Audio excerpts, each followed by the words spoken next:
సంవత్సరాల తరబడి ఎన్ని మందులు వాడినా మీ మోకాల నొప్పులు తగ్గట్లేదా? ప్రాణ పెయిన్ క్లినిక్ లో అత్యాధునిక చికిత్స. నమస్తే, నేను Keshav. Welcome to Suman TV. ఆంధ్రప్రదేశ్లో గుడ్లవల్లేరు ఇంజనీరింగ్ కాలేజీలో జరిగినటువంటి ఒక ఘటన రాష్ట్ర వ్యాప్తంగా సంచలనంగా మారింది. ఆడపిల్లలు ఉండేటువంటి హాస్టల్లో ఒక దురాగతం జరిగింది. సీసీ కెమెరా అమర్చడం వలన వీడియోలు బయటకు వచ్చినాయి అనేటువంటిది ప్రధానమైన ఆరోపణ. దీనిపైన సీరియస్ ఎంక్వైరీ చేయాలనేటువంటి సంకల్పంతో ప్రభుత్వం ఉంది. అసలు ఈ ఘటన ఎలా జరిగింది, ఎందుకు జరిగింది, ముఖ్యంగా బాలికలకు ఉండేటువంటి హాస్టల్స్ విషయంలో కావచ్చు, అమ్మాయిలు ఉండేటువంటి హాస్టల్స్ విషయంలో కావచ్చు, ఎలాంటి జాగ్రత్తలు ఉన్నాయి, ఈ అంశం పైన విశ్లేషణ చూద్దాం. మనతో పాటు సిపిఐ నేత ఈశ్వరయ్య గారు ఉన్నారు. ఈశ్వరయ్య గారు నమస్కారం. సార్ నమస్కారం సార్. ఇంజనీరింగ్ కాలేజీల్లో ఈ గుడ్లవల్లేరు ఇంజనీరింగ్ కాలేజీకి మంచి పేరు అయితే ఉంది, కానీ జరిగినటువంటి ఘటన మాత్రం చాలా ఇన్ఫేమస్ ఇన్సిడెంట్ కింద మనం చూడాల్సి ఉంటుంది. ఏంటి, ఒక 300 మంది అమ్మాయిలకి సంబంధించి వీడియోలు ఉన్నాయి. ఒక అతన్ని అరెస్ట్ చేశారు. అరెస్ట్ చేసేటువంటి సమయంలో అతని కండిషన్ చూస్తే కూడా ఏదో మాదక ద్రవ్యాలు తీసుకున్న వ్యక్తిలా కనిపిస్తున్నాడు. కాలేజీల్లో ఇలాంటి ఘటనలు జరగడం ఏ విధంగా చూడాలి? గుడ్లవల్లేరులో జరిగినటువంటి ఘటన ఇది చాలా దారుణమైనటువంటి విషయం సార్.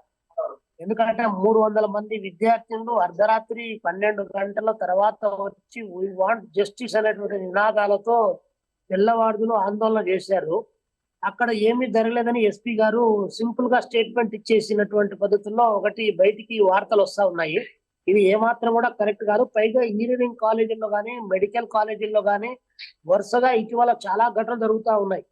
మన ట్రిపుల్ నూజివీడులో అలాంటి ఘటన జరిగింది. అంతకుముందు మెడికల్ కాలేజీలో ఒక ఘటన జరిగి ర్యాగింగ్ పేరుతో, ఇంజనీరింగ్ కాలేజీలో ఏకంగా ఒక పిల్లగాడే ఆత్మహత్య చేసుకున్నటువంటిది ర్యాగింగ్ పేరుతో జరిగినటువంటి బాగా జరుగుతూ ఉన్నాయి. పైగా ఇప్పుడు అరెస్ట్ అయినటువంటి పిల్లవాడు కూడా మత్తు మందులు తీసుకున్నటువంటి, అంటే డ్రగ్స్ ఇవన్నీ కూడా ఏమి అరికడతా ఉన్నామని చెప్పడమే తప్ప 24 గంటల్లో మొత్తం స్నాచ్ చేస్తామని ప్రకటనలు టీవీలో బాగా వస్తా ఉంది. కానీ గంజాయి ఎక్కడ చూసినా కూడా అమ్మడవుతా ఉంది.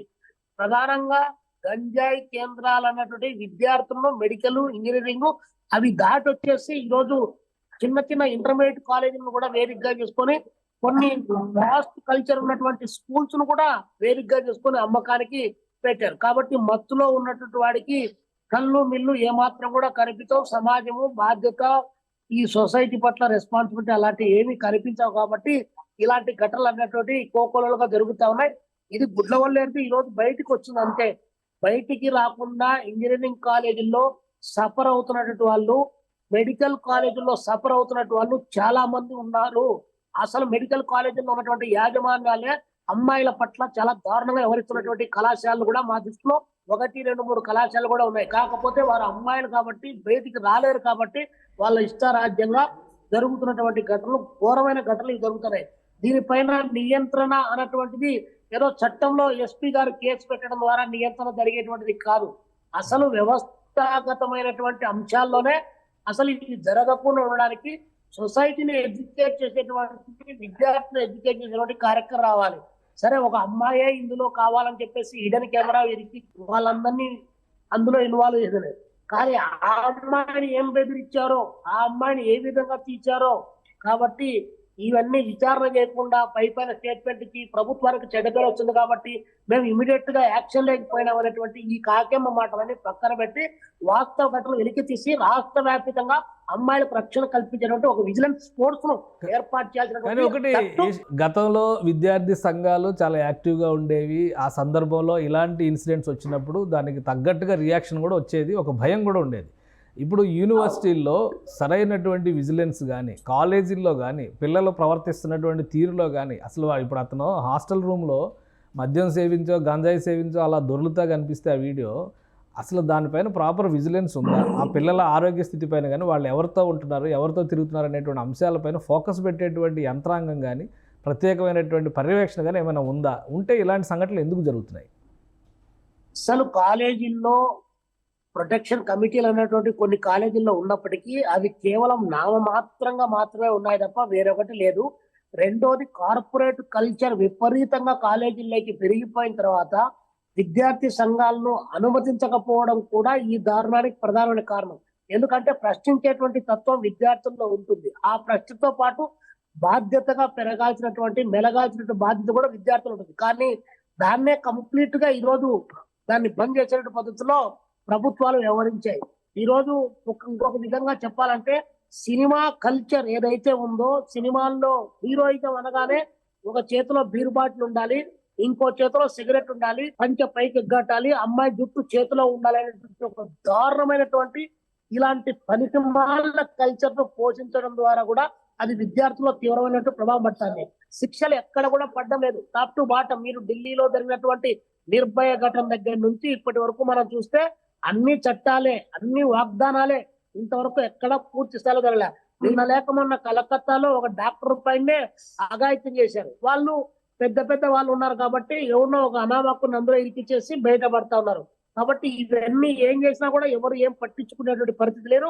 పైగా మీరు అన్నట్లు విద్యార్థి సంఘాలు కూడా అడపా దడప కొన్ని అంశాలపైన స్పందించినప్పటికీ ఇలాంటి అంశాలపైన విద్యార్థి సంఘాల యొక్క ప్రభావం వాస్తవంగానే తగ్గిందని చెప్పాలి. ఆ తగ్గడానికి కారణం కార్పొరేట్ ఎడ్యుకేషన్ అనేటువంటిది ప్రధానమైనటువంటి, అంటే ర్యాంకులు, అక్కడ సీట్లు, దాని తర్వాత ఎడ్యుకేషన్ కొనుగోలు చేయడం అనేటువంటిది ప్రధానంగా కనిపిస్తుంది. తల్లిదండ్రులు కూడా ఆ వైపున మోటివేట్ చేసింది వ్యవస్థ, ఈ రోజు ప్రైవేట్ వ్యవస్థ అట్లా మోటివేట్ చేసింది. కాబట్టి ఈ సోషల్ రెస్పాన్సిబిలిటీ అనేటువంటిది నీకు అనవసరం రా బాబు అనేటువంటి పద్ధతిలోనే అక్కడ పాఠశాలలో, కళాశాలలో కూడా అలాంటి బోధన జరుగుతుంది. కాబట్టి దీనిపైన చర్చించాల్సినటువంటి పద్ధతుల్లో చర్చ జరగట్లేదు. ఆందోళన కూడా రాకుండా ఇవి అడ్డుకుంటాయి. ఒక విధంగా చెప్పాలంటే ప్రశ్నలు చంపేయడానికి కావాల్సిన ప్రయత్నం నేటి వ్యవస్థలో కొనసాగుతుంది. దాని దుర్ఘటనలే ఇవన్నీ ప్రధానంగా అమ్మాయిల పైన కానీ జరుగుతుంది సార్. రైట్. ఇంకొకటి, ఇప్పుడు ఎస్పీ గారు చాలా క్లియర్గా చెప్తున్నారు, ఇందులో అదనంగా ఇంకా వీడియోలు ఉన్నాయనేది వాస్తవం కాదు, అయినా ఫుల్ ఫ్లెజ్డ్గా ఎంక్వైరీ చేస్తాం అనేటువంటి మాట చెప్తున్నారు. సో ఇది కన్సిడర్ చేయొచ్చా? విద్యార్థినుల్లో ఆందోళనని, వాళ్ళ కుటుంబాల్లో ముఖ్యంగా తల్లిదండ్రుల్లో భరోసాని నింపే విధంగా ఉన్నాయా ఇలాంటి మాటలు చెప్పినప్పుడు? ఇట్లా ఫేక్ స్టేట్మెంట్లు, పైన స్టేట్మెంట్లు, సూపరింటెండెంట్ ఆఫ్ పోలీసు గా ఉన్నటువంటి వాళ్ళు వితౌట్ ఎంక్వైరీతో లేకుండా, ఫస్ట్ ఇన్ఫర్మేషన్ రిపోర్ట్ తీసుకోకుండా ఊరికట్ట జస్ట్ చెప్పి తల్లిదండ్రులు ఆందోళన చెందాల్సినటువంటి అవసరం లేదని ఇలాంటి స్టేట్మెంట్ కాదు. దీంట్లో మీ దగ్గర వీడియోలు లేవు అని చెప్పారు. లేవు అన్నటువంటి అంశాన్ని తీయండి. మీరు ఈ రోజు ఉన్నటువంటి టెక్నాలజీని పోలీస్ వ్యవస్థ బయటికి వెలికి తీయడానికి అన్ని రకాల అవకాశాలు ఉన్నాయి.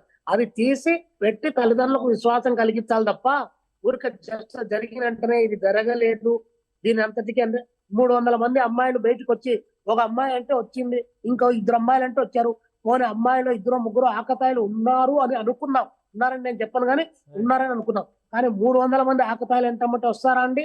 కాబట్టి ఎస్పీ గారు కొంచెము బాగా ఆలోచించి వ్యవస్థ పట్ల బాధ్యతాయుతంగా ఉండాలి. అందులో అమ్మాయిల పైన జరిగినటువంటి 300 వీడియోలు హిడెన్ కెమెరాలతో తీశారని చెప్పేసి ఒక పక్క చెప్తా ఉన్నారు. ఏంటి, ఆయన ఏమన్నా నివారిస్తాడా? ఈరోజు సైబర్ క్రైమ్లు ఎంత పెద్ద ఎత్తున జరుగుతా ఉన్నాయి. అమ్మాయిల పైన ఎంత బ్లాక్ మెయిల్ చేస్తా ఉన్నారు.